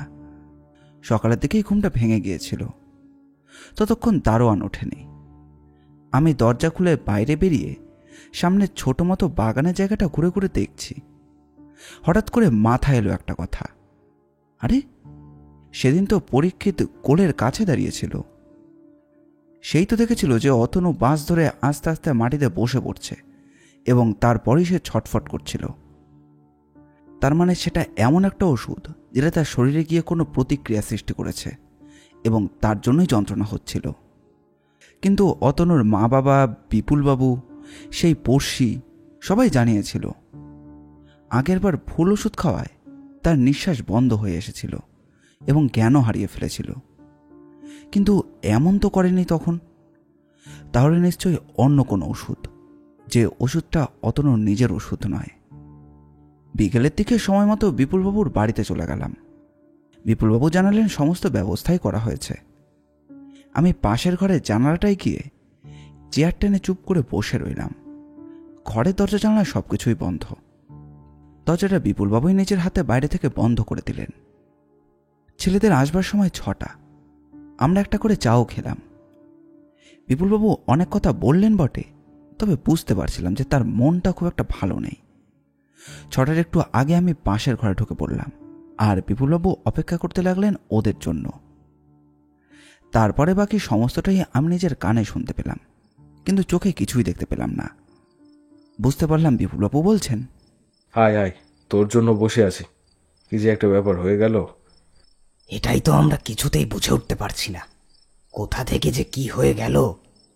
পুলিশ এসেছিল নাকি তোমার কাছে? শুনলাম পুলিশ নাকি সন্দেহ করছে যে এটা দুর্ঘটনা নয়, এটা নাকি একটা খুন। কিন্তু অতনুকে কে খুন করতে যাবে? আরে আমিও তো সেটাই ভাবছি, অতনুকে খুন করবে কে? প্রতিপক্ষ দলের তো কেউ ওর কাছে আসেনি। আমি তো ডিফেন্সের কাছেই দাঁড়িয়েছিলাম, একবারও তো দেখিনি প্রতিপক্ষের কারোর সঙ্গে অতনুর হাতাহাতি কিংবা ধাক্কাও লেগেছে। বলও তো তার বুকে লাগেনি। সেটাই তো ভাবছি, কিছু তো বুঝে উঠতে পারছে না। আরে রঞ্জন, তুই তো ওপরে ছিলি, তুই কিছু বুঝতে পারিসনি? না বিপুলদা, আমি আর কি করে বুঝবো? আমি তো ছিলাম উপরে শুধু হাফ টাইমের সময়। অতনুর সঙ্গে একবার কথা হয়েছিল। অতনু বলছিল বুকের কাছটা কেমন যেন চিনচিন করছে, কিন্তু তাছাড়া তো তেমন আর কিছু বলেনি। আমি যখন জিজ্ঞাসা করলাম তখন তো বলল সব ঠিক আছে। তোকে বলেছিল নাকি? তাহলে হতেও পারে। একটা ওষুধ খেতে দেখেছিলাম আমি অতনুকে। ওই যে ওষুধগুলো খায় ওরকমই তো মনে হলো, কিন্তু রংটা একটু আলাদা। সে কি, পেলো কোথায়? ওষুধ খাওয়ার কথা ছিল শুনেছি, কিন্তু তার ওষুধের সমস্ত কিছু ছিল তার ব্যাগে। সেটা ক্লাবের মধ্যে ছিল, অথচ ব্যাগপত্র তো আমার কাছেই ছিল। সে তো আমার কাছে ওষুধ চায়নি। তাই তো, ওষুধ তো তোমার কাছে ছিল, সে তো তোমার কাছে ওষুধ চায়নি। তাহলে ওষুধ পেলো কোথায়? মনে হয় আলাদা করে রেখেছিল, যাতে তাড়াহুড়োর সময় ওষুধটা চাইতে না হয়। কারণ তুমি কখন কোথায় থাকবে তার তো কোনো ঠিক নেই, তাই হয়তো। কিন্তু ওষুধটা তাহলে কি ভুল করে খেলো? আগেও তো শুনেছি ভুল ওষুধ খেয়ে বিপদে পড়েছিল। আরে না, এবারের খেলা নিয়ে তো অতনু বেশ ভেবেছিল। দেখলি না কিভাবে খেলছিল? ওই যে বাঁ দিকটা তো ওর বরাবরই দুর্বল, তবুও বাঁ দিকের বলগুলো কেমনভাবে আটকাচ্ছিল। তোদের এখানে ডাকা হয়েছে যে কারণে, সে কারণটা এবার তোদের বলি। সত্যি করে আমায় বলতো, কার কাছ থেকে টাকা খেয়েছিলি? আমি কিছুই দেখতে পারছিলাম না। জানালার একদম কাছে গিয়ে দাঁড়ালাম। জানালার পাল্লার এক পাশে যেখানে জানালার কবজাটা আটকেছে সেখানটায় সামান্য ফাঁকা রয়েছে। সেই ফাঁকা দিয়ে বাইরের দিকে তাকিয়ে একমাত্র বিপুলবাবুকেই দেখা গেল, আর তার সামনে বসে রয়েছে 4 জন। টাকা? কিসের টাকা? তোরা কি ভাবছিস বলতো? আমি কি কিছুই বুঝি না? তোরা যে সেদিনের ম্যাচে টাকা খেয়েছিলি সেটা কিন্তু আমি খুব ভালোভাবে বুঝতে পারছি। আর শুধু আমি কেন, শশধরবাবু পর্যন্ত নিজে পুলিশকে এই কথা বলেছে। তোরা টাকা খেয়েছিলি, আমি তো তোদের 3 জনের নাম বলেছিলাম, কিন্তু শশধরবাবু তোর নাম বলেছে রঞ্জন। এফসি ক্লাব কখনো এমন কাজ করতে পারে না, তাই এফসি ক্লাব তোদের টাকা খাওয়াবে না। সত্যি করে বল, কার কাছ থেকে টাকা খেয়েছিলি? আরে সত্যি বলছি বিপুলদা, আমরা কারোর কাছ থেকে কোনো টাকা খাইনি। আসলে খেলতে নামার প্রথমে যে লাগলো তারপর থেকেই আমার তো আগের দিনই চোট লেগেছিল, তাও আবার খেলতে নামবো বলেই ঠিক করেছিলাম। না না বিপুলদা, তোমার ভুল হচ্ছে। আরে আমরা টাকা খাবো কেন? টাকা খেয়ে ম্যাচ হারিয়ে দেবো আমরা? এমনটা হতে পারে? তাছাড়া এই ম্যাচে যদি জিতি আর হারি, আমরা তো সেমিফাইনালে উঠছিলামই। আমাদের গ্রুপের 2টো ম্যাচ আমরা জিতেছি। এই ম্যাচটা জিতলেই আমরা 1 নম্বরে থাকতাম, কিন্তু এফসি যদি ম্যাচটা জিতে যেত তাহলে তারা চলে যেত 1 নম্বরে। হিসেব মতো আমরা উঠতাম, ওরা উঠতো, কিন্তু তাই বলে তোরা ইচ্ছে করে ম্যাচটা হারবি? এখনো বল, কার কাছ থেকে তোরা টাকাটা খেয়েছিলি? বিপুলদা, এবার কিন্তু ব্যাপারটা বাড়াবাড়ি হয়ে যাচ্ছে। আমরা কারোর কাছ থেকে টাকা খাইনি, আর আমরা টাকা খাবো কেন? টাকা খাওয়ার মতো কিছুই তো নেই। একটা ম্যাচ জিতি বা হারি তাতে তো বড় কিছু এসে যায় না। অতনুর এমন একটা ব্যাপার হয়ে গেল বলেই তো ব্যাপারটা, না হলে তো সামান্য একটা দুর্ঘটনা। অতনুর মারা যাওয়ার দুর্ঘটনাটা নয় রঞ্জন, অতনুকে কেউ খুন করেছে, তাকে ভুল ওষুধ দিয়ে মেরেছে। আর আমার মনে হয় তোদের 4 জনের মধ্যে কেউ কাজটা করেছে। এই কথায় হঠাৎ করে সবাই যেন চুপ হয়ে গেল। তারপর একজন আমতা আমতা করে বলল, মানে বিপুলদা একজন। আরে কি করছিস? না বিপুলদা, কিছুই না। আরে তুই চুপ কর তো। না না, ওকে বলতে দে। বিপুলদা, টাকা খেয়েছিলাম, অনেকটা করেই টাকা ওরা দেবে বলেছিল ম্যাচ যদি হেরে যায় তাহলে, কিন্তু অতনু তো একাই ম্যাচটা বাঁচিয়ে রাখছিল।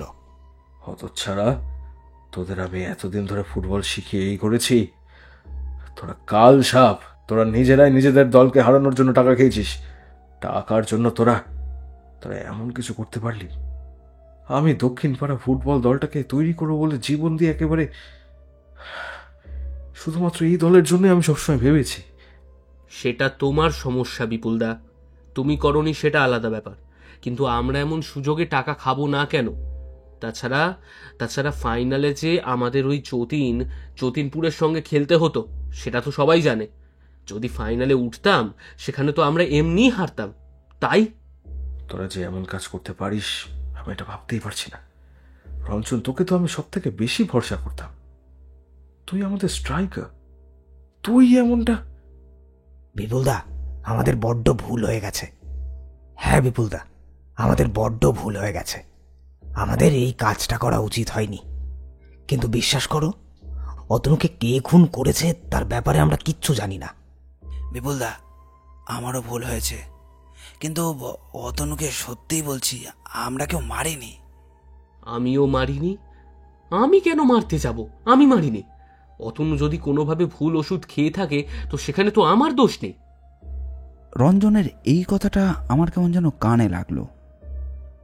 আমি বিপুলবাবুকে আগেই বলে রেখেছিলাম সকলের কাছ থেকে কথাগুলো শুধু বার করতে, আর কিছুই না। তার পরের ব্যবস্থা আমি নিজেই করব। সমস্ত মিটে গেলে ওরা ওদের বাড়িতে চলে যাবেন, ওদেরকে ওদের বাড়িতে চলে যেতে বলবেন। বিপুলবাবু তাই করলেন। ওরা চলে যেতেই দরজা খুলে দেখলাম বিপুলবাবু কপালের ঘাম মুছছেন। তাড়াতাড়ি ঘরে ঢুকে বিছানার উপর বসে বললেন, বুঝতে পারিনি দারোগাবু আমার দলের ছেলেরা এমন করবে। যাদের আমি এমনভাবে তৈরি করলাম তারা আজ টাকার জন্য আমার দলটাকে এভাবে বিরুদ্ধে এমন কাজ করলো। আমি তো কি যে বলি, আমার এখন মনে হয় যে এদের কেউ অতনুকে খুন করেছে। হ্যাঁ হ্যাঁ, আমি ঠিক বলছি, এদের মধ্যে কেউ অতনুকে খুন করেছে। আপনি এদের কাউকে ছাড়বেন না, আপনি ওদের সব কটাকে নিয়ে যান। আপনি শান্ত হন বিপুলবাবু, আপনি শান্ত হন। এই সময় অশান্ত হলে চলবে না। 4 জনের কথাই আমি শুনেছি, কিন্তু 4 জনকে আমার অপরাধী বলে মনে হয়নি। তাদের মধ্যে 3 জন আপনার কাছে স্বীকার করেছে যে তারা ভুল করেছে, কিন্তু রঞ্জন নামের কোনো একটি ছেলে স্বীকার করেনি। তার কথার মধ্যে এমন কিছু একটা রয়েছে যেটা দিয়ে সে অন্য কিছু বুঝিয়ে দিচ্ছে। এই ছেলেটির বাড়ির ঠিকানাটা আমায় দিন। আমার মনে হয় আজ রাত্রে কিছু একটা হবে। বিপুলবাবুর কাছ থেকে বাড়ির ঠিকানা নিলাম রঞ্জন নামের ছেলেটির। তারপর সেখান থেকে সোজা চলে এলাম থানায়। সর্বনাশ! আপনাদের কথা শুনে তো মনে হচ্ছে রঞ্জন নামের ছেলেটি সবকিছুর সঙ্গে জড়িয়ে রয়েছে, কিন্তু এদের ওপরে আরো কেউ একজন আছে। নিশ্চয়ই আছে, যে টাকা দিয়ে কিনেছিল। কিন্তু অতনুকে মারার মোটিভটা এখনো আমি বুঝতে পারলাম না। তাকে মারার কারণটা কি? রঞ্জন এদের দলেরই লোক, তার বয়সও খুব একটা বেশি বলে মনে হলো না। অতনুর বয়স 23-24 হলে রঞ্জনের বয়স 26-27-এর বেশি হবে না।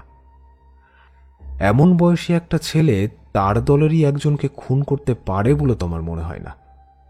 যদিও অপরাধীর বয়স হয় না, তবুও তার কথা শুনে মনে হয়নি যে তার মধ্যে এতটা ভীষণ সাহস থাকতে পারে। যে বিপুলবাবুর সঙ্গে যেভাবে কথা বলছিল তাতে বোঝাই যায় যে ভীষণ ভয় পেয়েছিল। ভয়টাকে চাপা দেওয়ার জন্যেই তার মুখ থেকে অমন কথা বেরিয়ে আসছিল। আপনি শুধু গলা শুনেই তার ব্যাপারে এত কিছু বলে ফেললেন, হ্যাঁ দারোগাবাবু? যদি আপনার সঙ্গে আমার পূর্ব সাক্ষাৎ না থাকতো, যদি আপনার সমাধান করা কেসের ব্যাপারে আমি নিজের চোখে না দেখতাম, তাহলে হয়তো এই মুহূর্তে আপনার কথা আমি বিশ্বাস করতাম না। কিন্তু এখন কি করা যায়? মিস্টার হালদারকে নিয়ে আমি বেরিয়ে পড়লাম রঞ্জনের বাড়ির উদ্দেশ্যে। আমার রওনা দেওয়ার সময় বারবার মনে হচ্ছিল যে পৌঁছবার আগেই কিছু না একটা ঘটে যায়। রঞ্জনের বাড়ির যেখানে ঠিকানা ছিল সেখানে পৌঁছানোর জন্য আমাদের প্রথমে ঘোড়ার গাড়ি এবং তারপর সেখান থেকে পায়ে হেঁটে পৌঁছতে হলো। বড় রাস্তা থেকে একটু ভেতরের দিকে মাটির রাস্তা চলে গেছে। তারপর ছোট ছোট বেশ কয়েকটা বাড়ি পেরিয়ে তারপর রঞ্জনের বাড়ি। রঞ্জনের বাড়ির আশপাশটা একটু ফাঁকা। বিপুলবাবুর কাছেই শুনেছিলাম রঞ্জনের বাড়িতে রঞ্জন আর তার মা থাকে। রঞ্জনের মা কোথায় কিসের একটা যেন কাজ করে, আর তার ফিরতে ফিরতে রাত হয়ে যায়। সেই সময় রঞ্জন একাই বাড়িতে থাকে। আমি আর মিস্টার হালদার চুপি চুপি তার বাড়ির পেছনে গিয়ে চুপ করে বসলাম। তাদের বেড়ার ফাঁক দিয়ে দেখলাম ভেতরে আলো জ্বলছে, আর তারপরে শুনতে পেলাম, তোমার কথা শুনে আমি অতনুকে ওই ওষুধটা দিয়ে বড় ভুল করে ফেলেছি। আমি মারতে চাইনি। যা হবার তা হয়ে গেছে। এখন এসব কথা যেন বাইরের কেউ জানতে না পারে। তোমায় যত টাকা দিয়েছি তার থেকেও বেশি টাকা দেবো, কিন্তু খবরদার ওষুধের কথাটা যেন কেউ জানতে না পারে। আর তুমি যখন ওষুধটা অতনুকে দিয়েছিলে তখন কি আর কেউ দেখেছিল?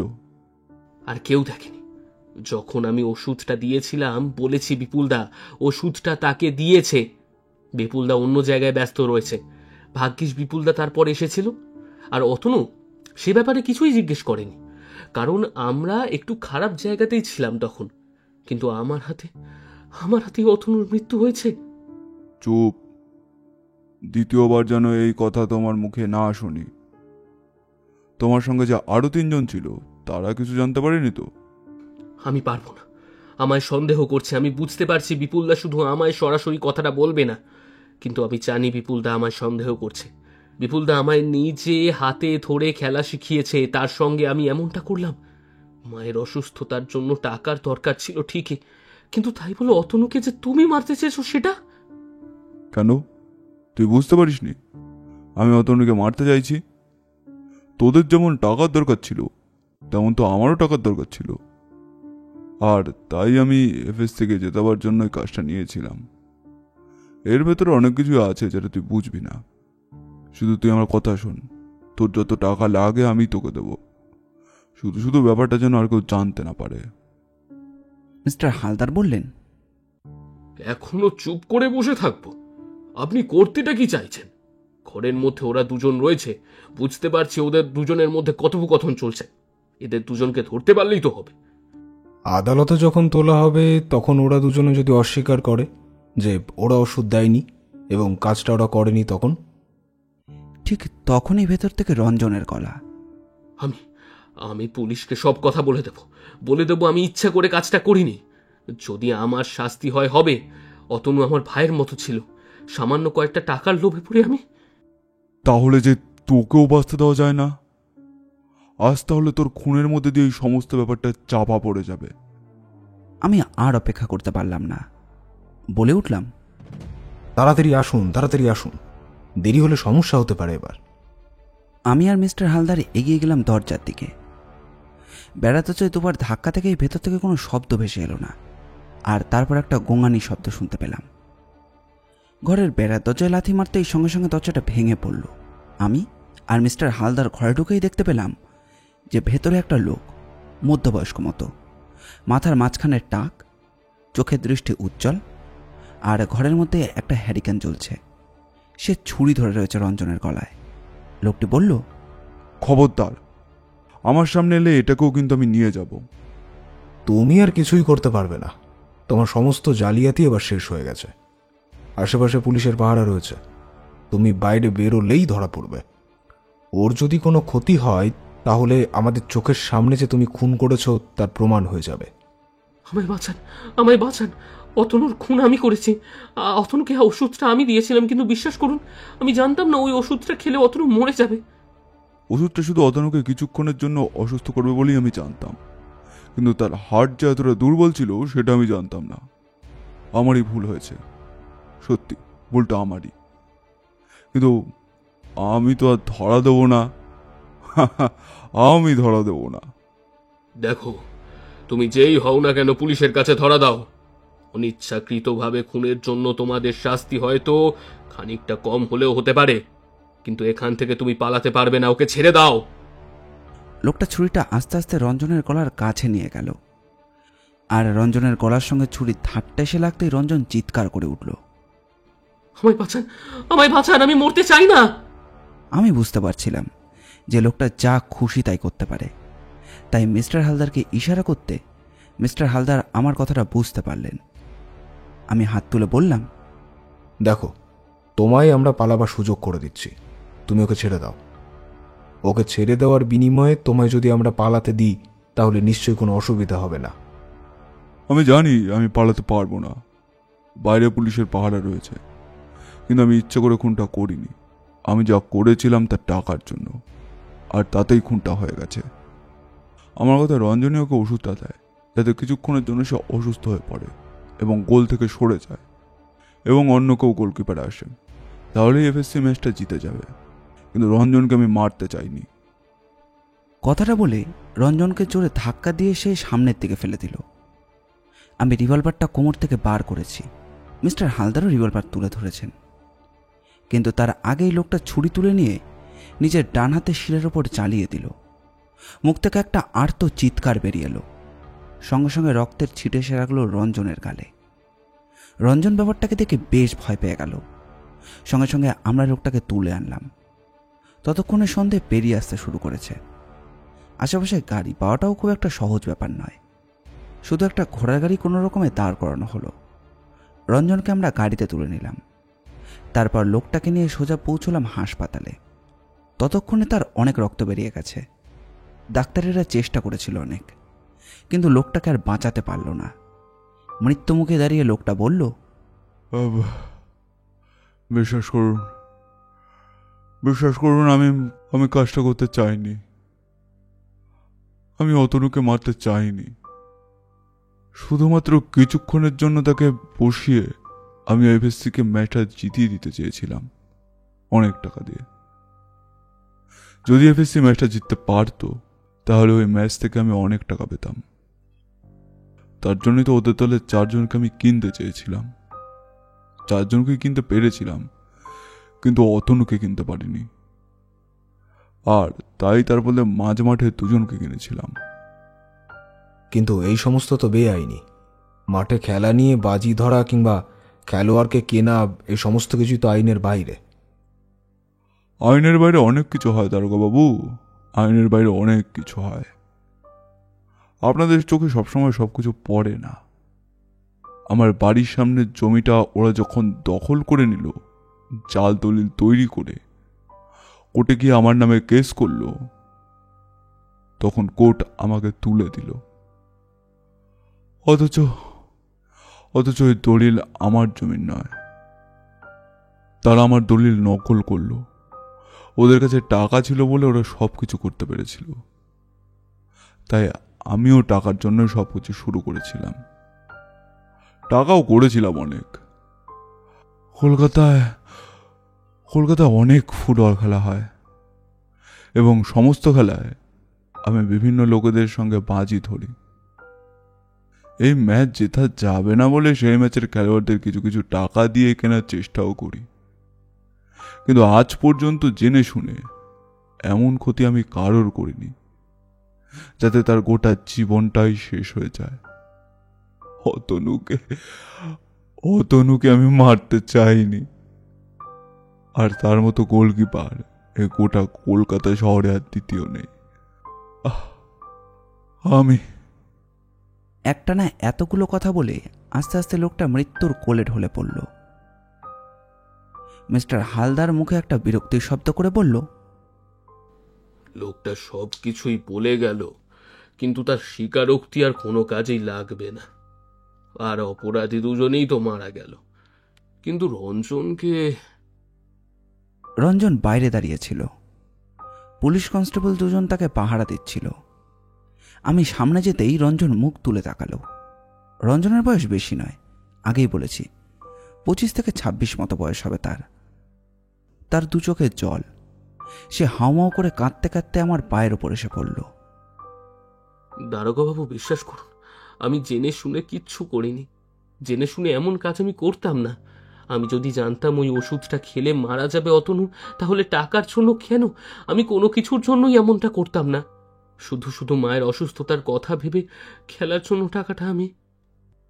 রঞ্জন অপরাধ যখন করেছে তখন শাস্তি ওকে পেতেই হবে। কোর্টে কেসটা উঠুক। ইচ্ছাকৃত খুনের বদলে অনিচ্ছাকৃত খুন বলেই তোমার কেসটা চালান করব। তারপর যা হয় তা দেখা যাবে। তবে তোমার যে অনুতাপ হয়েছে এটাই তোমার সারা জীবনের কাজে লাগবে। মনে রাখবে, ইচ্ছাকৃত হোক কিংবা অনিচ্ছাকৃত, তোমার হাতে কিন্তু একটা অপরাধ হয়েছে। এই ওষুধ ছিল তোমার খুনের অস্ত্র। রঞ্জন আর কিছুই বলল না, অবাক হয়ে তাকিয়ে রইল আমার দিকে। তারপর কনস্টেবল এবং মিস্টার হালদার তাকে নিয়ে চলে গেল। আমি সেখান থেকে সোজা ফিরে এলাম নিজের অফিসে। সে রাতে আর কিছুই করলাম না। কেসটা নিয়ে বেশ কিছুদিন সময় কেটেছে। রাতের ঘুমও নষ্ট হয়েছে। সেদিন রাতটা বেশ ভালো করেই ঘুমিয়ে নিলাম। পরদিন থানায় যাব করছি, এমন সময় বাড়িতে এসে পৌঁছলেন সেই ভবেশবাবু। একথার পর তিনি বললেন, দারোগাবাবু, কি হলো? বলেছিলাম না অতনুর হার্ট অ্যাটাক হয়নি? নিশ্চয়ই কিছু একটা হয়েছে। আপনি তো তখন আমার কথা বিশ্বাস করতে চাইছিলেন না। আপনি ঠিকই ছিলেন। অতনুর হার্ট অ্যাটাক করেনি, তাকে খুন করা হয়েছে। কিন্তু খুনটা হয়েছে অনিচ্ছাকৃত। তবে একটা ব্যাপার কিন্তু সবার চোখের আড়ালে রয়ে গেছে। ওষুধটা, যে ওষুধটা লোকটা রঞ্জনকে দিয়েছিল, সেই ওষুধটা সে কোথা থেকে জোগাড় করলো? এমন ওষুধ পাওয়া যায় যেটা খেলে কিছুক্ষণের জন্য ঘুম চলে আসবে। আসলে আমার মনে হয় ওটা ঘুমের ওষুধ ছিল। ঘুমের ওষুধ যাদের হার্ট খারাপ, তাদের হার্টের মাঝে মাঝে বিক্রিয়া করতে পারে। এই খবরটা শোনার পর আমি একজন ডাক্তারের সঙ্গে কথা বলে এই ব্যাপারটা জানতে পেরেছি। আমার মনে হয় সেটাই হয়েছিল। ঘুমের ওষুধই দিয়েছিল রঞ্জন। তাই ওষুধের কাজ হওয়ার সঙ্গে সঙ্গেই অতনু প্রথমে নিচে বসে পড়েছিল। তারপর বুকে ব্যথা হয়। সে বুকে হাত দিয়ে মাটির ওপর শুয়ে পড়ে।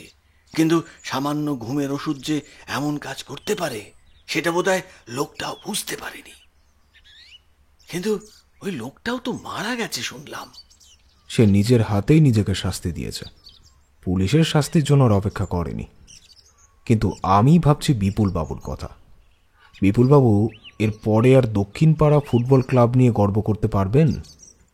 কি আর করা যাবে বলুন, ভাগ্যে লিখন আর কে খণ্ডাবে। ভদ্রলোককে আমি খুব বেশিবার না দেখলেও সামান্য চিনতাম। লোকটা বেশ ভালো। ওই দলের জন্য, ফুটবল খেলার জন্য নিজের গোটা জীবন যেন লাগিয়ে দিয়েছিল। বিয়ে করেনি। শুনেছিলাম একসময় ভালো ফুটবল খেলতো। তারপরে বয়স হয়ে যাওয়ার পর দক্ষিণ পাড়া ফুটবল ক্লাবটাকে চালায়। যাই হোক, আমাদের খেলা আবার পরের মাসে শুরু হবে, সবই বুঝতে পারছি। কিন্তু কিছু করার তো নেই। এতগুলো টাকার ব্যাপার, তার উপর খেলার জন্য তো প্রত্যেকটা টিমের কাছ থেকে টাকাও নেওয়া হয়ে থাকে, কেউ তো ছাড়বে না। তবে আপনার কাছে এলাম একটা অনুরোধ নিয়ে। প্রথম খেলাটাই ওই দক্ষিণ পাড়ার এফসি ক্লাবের মধ্যেই রাখবো। তাছাড়া ওই অতনু স্মৃতিতে একটা সাদা পায়রা ওড়ানোর ব্যবস্থা করব। তার সঙ্গে 1 মিনিটের একটা শোক পালন। বুঝতে পারছেন, আমাদের হাতে তো আর কিছু করার নেই। সেটা ভালোই হয়েছে। আমার মনে হয় সেদিন আপনি ওই অতনুর বাবা মাকে যদি একবার আমন্ত্রণ করেন তাহলে খুব ভালো হয়। সেটা কি আর বলতে, সে কথা আপনি একদম চিন্তা করবেন না, সে ব্যবস্থা আমি করেই রেখেছি। তবে অনুরোধ করতে এসেছিলাম যে ওই দিনে আপনি যদি একটু যান। আসলে আমাদের ক্লাবের সবাই চাইছে, আপনি তো প্রথম গেছিলেন আমার কথা শুনে, আপনি ছিলেন বলেই তো ওই পুলিশ অফিসার খুব বেশি মানে বুঝতেই পারছেন, আপনার সাহায্য না পেলে এত তাড়াতাড়ি সমস্ত কিছু তো সমাধানই হতো না। কিন্তু দারোগা বাবু, আপনি ঠিক বুঝেছিলেন তাই না, ওই রঞ্জন ওষুধটা দিয়েছে অতনুকে? প্রথমে বুঝতে পারিনি। অতনুর বাড়ির লোকের সঙ্গে কথা বলা, এমনকি বিপুল বাবুর সঙ্গে কথা বলার আগে পর্যন্ত আমার মনে হয়েছিল কোথাও একটা ভুল হচ্ছে। হয়তো প্রচণ্ড রোদের জন্যই শীতের সময় তো হাঁপিয়ে উঠেছিল অতনু, আর তাতেই ফুসফুস এবং হৃদযন্ত্রে একই সঙ্গে সমস্যা করে, আর তাতেই সমস্যাটা ঘটে। তারপরে যখন শুনলাম একটা নির্দিষ্ট সময় অন্তর অন্তর অতনুকে ওষুধ খেতে দেওয়া হতো, তখন মনে হলো ওষুধের কোনো একটা গণ্ডগোল হয়েছিল। কিন্তু তার আগেই পোস্টমর্টম রিপোর্টে ডাক্তার বলেছিল এমন একটা ওষুধ তার শরীরে গেছে যেটা ব্যথা ঠিক করে বুঝতে পারছে না, অথচ সেই ওষুধের জন্যই কাজটা হয়েছে। ডাক্তারের সঙ্গে আমি পরে ভালো করে কথা বলেছিলাম। ডাক্তার আমায় বলেছিলেন ওই ওষুধটা তার শরীরের সমস্ত নার্ভ নাকি শান্ত করে দিয়েছিল, এবং সেই ওষুধের জন্যই তার হার্টের সমস্যাটা হঠাৎ বেড়ে যায়, আর তাতেই এমনটা ঘটেছিল। প্রথমে ডাক্তারের সঙ্গে কথা বললে হয়তো বুঝতে পারতাম কিছু, তবে সেই এক জায়গাতেই থাকতো। তাহলে ঠিক কখন আপনার মনে হলো যে ওই রঞ্জন কাজটা করে থাকতে পারে? বিপুল বাবু আর শশধর বাবু, এই দুজনের সঙ্গে আমার একই সঙ্গে কথা বলার ইচ্ছে ছিল, কিন্তু শশধর বাবুকে একদম খোলামেলা বলেই মনে হয়েছিল। তিনি অকপটে প্রতিপক্ষের খেলোয়াড়কে যেমন প্রশংসা করছিলেন এবং তাদের ভুলের কথাও বলছিলেন। তবু আমি একবার বাড়িতে গিয়েছিলাম, তবে তার কাছ থেকে তেমন কিছু জানা যায়নি। বিপুল বাবুর সঙ্গে কথা বলে বুঝতে পারছিলাম তার দলে কোনো একটা সমস্যা হয়েছে। তার উপরেই পরীক্ষিত বলেছিল যে অতনুর সঙ্গে একটা ছেলের বাক বিতণ্ডা হয়েছিল সামান্য। পরীক্ষিতের কাছ থেকে হালদারের সাহায্যে সেই ছেলেটির বর্ণনা সামান্য নামিয়ে নিয়েছিলাম। তারপর সেদিন যখন বিপুলবাবুর বাড়িতে যাই, তখন ওদের 4 জনের কথা শুনে বুঝতে পারছিলাম টাকার জন্যই 4 জন কাজটা করেছে, কিন্তু কোনো কারণে রঞ্জন ব্যাপারটাকে স্বীকার করতে চাইছে না। অথচ ভেবে দেখুন, 4 জনে একই বয়সী, আর তার জন্য প্রায় একই সঙ্গে একই রকম টাকা নিয়েছে খারাপ খেলার জন্য, অথচ সবাই সে কথা স্বীকার করে নিচ্ছে, কিন্তু রঞ্জন সেটা স্বীকার করছে না। কেন? নিশ্চয়ই এমন কিছু আছে যেটার জন্য সে ভয় পাচ্ছে, আর সেই ভয়টা চাপা দেওয়ার জন্যই সে এমন কিছু বলেছে যেটা আদেও তার বলার কথা নয়। তার মানে আপনি রঞ্জনকে প্রথমে নিজের চোখে দেখেননি? না, আমি লুকিয়েছিলাম বিপুলবাবুর ঘরে, যাতে বিপুলবাবুর সঙ্গে তারা খোলামেলা মতো কথা বলতে পারে। না হলে রঞ্জন হয়তো আমায় দেখলে তেমনভাবে কথা বলতোই না। তারপর আমার সন্দেহ হতো না রঞ্জনের ওপর। সন্দেহ হওয়ার সঙ্গে সঙ্গেই আমি বুঝতে পারি যে অন্য কেউ কাজটা করিয়েছে, কারণ ওই যে টাকাটা নিয়ে ওরা খারাপ খেলেছিল, আর তার সঙ্গেও এটা মনে হয় কারণ ওই যে টাকা নিয়ে ওরা খারাপ খেলছিল, আর তার সঙ্গে এটাও মনে হয় যে রঞ্জন নিজেই ইচ্ছে করে কাজটা করেনি, সে জেনে শুনে অতনুকে খুন করতে পারে না। তারপরেই তো আপনি গেলেন, কিন্তু ওই লোকটাকে কোথায় পেলেন?